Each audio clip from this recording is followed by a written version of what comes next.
साल था 2008। डीसी की द डार्क नाइट रिलीज होती है। जहां हर जगह बैटमैन के लीड रोल में क्रिश्चियन बेल की बात हो रही होती है, वहीं एक एक्टर अलग ही साइन कर रहा होता है। वो एक्टर था जोकर AKA हीथ लेजर। एक ऐसा एक्टर जिसका नाम डार्क नाइट से पहले किसी ने सही से सुना भी नहीं था, मगर उसकी परफॉर्मेंस इतनी अच्छी थी कि अच्छी एक्टिंग करने वालों की छुट्टी कर दी। तो आखिर कौन है यह आदमी जो आंधी की तरह आया और तूफान की तरह हमें अपना फैन बना गया? चलिए चलते हैं हीथ लेजर के सफर पर। गांड दे दो।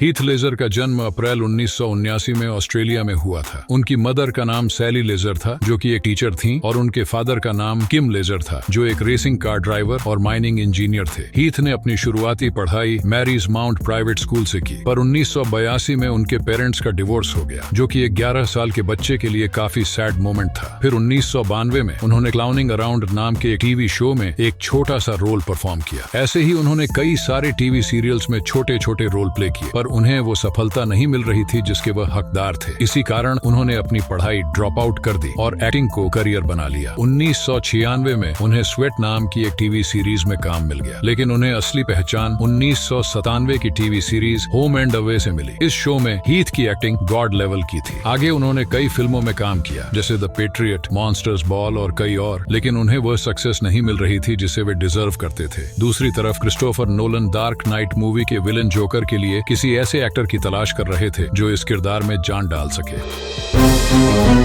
क्रिस्टोफर नोलन, जो कि वर्ल्ड के बेस्ट डायरेक्टर्स में से एक हैं, द डार्क नाइट के लिए एक ऐसे एक्टर की तलाश में थे जो जोकर के रोल में बिल्कुल फिट आ जाए। उन्हें एक ऐसे एक्टर की जरूरत थी जो सिर्फ कैरेक्टर को प्ले न करे, बल्कि उसे पूरी तरह जिए। जोकर का नेचर काफी स्केरी एंड इंटेंस था, जिसे निभाना हर किसी के बस की बात नहीं थी। जब द डार्क नाइट मूवी की प्लानिंग हो रही थी, तब क्रिस्टोफर नोलन को एक ऐसे एक्टर की जरूरत थी जो पुराने जोकर जैक निकोलसन से बिल्कुल अलग हो। वे एक ऐसा जोकर चाहते थे जो पूरी तरह न्यू एंड आइकॉनिक लगे। इसके लिए उन्होंने एक इंटेंस कास्टिंग प्रोसेस शुरू की, जिसमें हॉलीवुड के कई बड़े एक्टर्स जैसे पॉल बेटनी और सैम रॉकवेल ने ऑडिशन दिया। लेकिन जब हीथ लेजर ने अपना ऑडिशन दिया, तो उन्होंने कुछ ऐसा परफॉर्म किया जिसने क्रिस्टोफर नोलन को इम्प्रेस कर दिया। फिर कुछ और डिस्कशन और फाइनलाइजेशन के बाद हीथ लेजर को जोकर का रोल मिल गया। लेकिन रोल मिलने से कुछ नहीं होता, उन्हें एक ऐसी परफॉर्मेंस देनी थी जिसे कोई भी कॉपी न कर सके। इसके लिए उन्होंने खुद को 45 दिनों तक एक होटल के कमरे में बंद कर लिया और लगातार जोकर के स्केरी एंड साइकोटिक साइड को एक्सप्लोर किया। उन्होंने एक जोकर डायरी भी बनाई, जिसमें उन्होंने अपने कैरेक्टर की हर डिटेल को नोट किया। इस डीप मेथड एक्टिंग के कारण उन्होंने जोकर के किरदार में जान डाल दी। जब ये मूवी रिलीज हुई तो इसने बॉक्स ऑफिस पर झंडे गाड़ दिए। ये अपने समय की पहली $1 अरब कमाने वाली मूवी बनी थी। इस मूवी की सक्सेस ने हीथ लेजर की फैन फॉलोइंग को आसमान पर पहुंचा दिया। इस मूवी के लिए हीथ लेजर को ऑस्कर भी मिला, मगर अफसोस, इसे लेने के लिए हीथ लेजर जिंदा नहीं थे। मूवी की रिलीज से कुछ महीने पहले ही हीथ लेजर की ड्रग ओवरडोज से डेथ हो चुकी थी।